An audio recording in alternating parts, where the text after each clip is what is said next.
Good morning दोस्तों। સૌથી પહેલાં રસોડામાં ગયો અને ચા માટેની બધી વસ્તુઓ તૈયાર કરી। ઇલાયચી લીધી, અદરક લીધું, અમૂલનું દૂધ લીધું, ચા, ખાંડ અને તપેલી।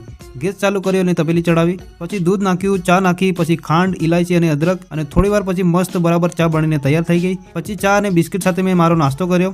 નાસ્તો કર્યા પછી હું આપણી ઓફિસમાં આવી ગયો, કમ્પ્યુટર ચાલુ કર્યું, બુક અને પેન લીધી અને મારા જીએસટી રજિસ્ટ્રેશનનું ઇમ્પોર્ટન્ટ કામ ચાલુ કર્યું, કેમ કે બિઝનેસ કરવા માટે જીએસટી ખૂબ જ જરૂરી છે। તો મેં બધા ડોક્યુમેન્ટ પહેલાંથી તૈયાર કરી રાખ્યા હતા। ગાડીની ડિક્કીમાંથી ડોક્યુમેન્ટ કાઢ્યા અને જીએસટીની સરકારી વેબસાઇટ ખોલી, એના પછી લોગિન કર્યું અને મારી વિગતો ભરી અને જે ડોક્યુમેન્ટ માંગ્યા હતા તેની પીડીએફ બનાવીને અપલોડ કરી। થોડીવાર નેટવર્ક પ્રોબ્લેમ આવ્યો પણ શાંતિથી બધું ફરીથી ચેક કરીને કામ પૂરું કર્યું। આ આખું પ્રોસેસ કરવામાં લગભગ 1 કલાક લાગ્યો અને લાસ્ટમાં બધું સારી રીતે કમ્પ્લીટ થઈ ગયું। એના પછી હું વાઘોડિયાનું કામ પતાવવા ગયો, ત્યાંનું કામ પૂરું કરીને સીધો ઘરે આવી ગયો।